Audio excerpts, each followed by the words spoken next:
ನೀವು ತಿಳಿದಿದ್ದೀರಾ? ಭಗವಂತನು ಮನುಷ್ಯನನ್ನು ಸೃಷ್ಟಿಸುವಾಗ ಅವನಿಗೆ ಎಲ್ಲವನ್ನೂ ಕೊಟ್ಟರೂ ಒಂದೇ ಒಂದು ವಿಷಯವನ್ನು ತನ್ನ ಪಾದಗಳ ಕೆಳಗೆ ಮರೆಮಾಡಿದನು. ಅದು ಏನು ಮತ್ತು ಯಾಕೆ ಮರೆಮಾಡಿದನು? ಈ ವಿಡಿಯೋದಲ್ಲಿ ತಿಳಿಯೋಣ.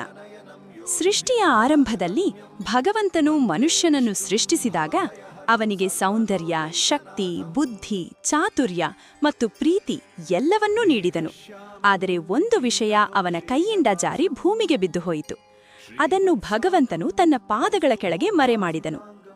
ನಂತರ ಮನುಷ್ಯನನ್ನು ಲೋಕಕ್ಕೆ ಕಳುಹಿಸುವಾಗ ಮಾತಾ ಲಕ್ಷ್ಮೀದೇವಿ ಭಗವಂತ ವಿಷ್ಣುವನ್ನು ಕೇಳಿದರು, ಪ್ರಭು, ನೀವು ನಿಮ್ಮ ಚರಣಗಳ ಕೆಳಗೆ ಏನನ್ನು ಮರೆಮಾಡಿದ್ದೀರಿ? ಮನುಷ್ಯನಿಗೆ ಏನು ನೀಡಿಲ್ಲ?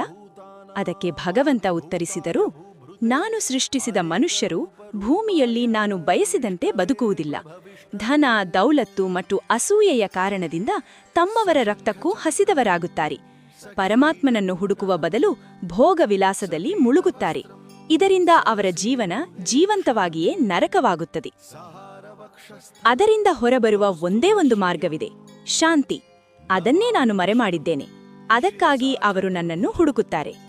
ಬೋಲೋ ಜೈ ಶ್ರೀ ವಿಷ್ಣು.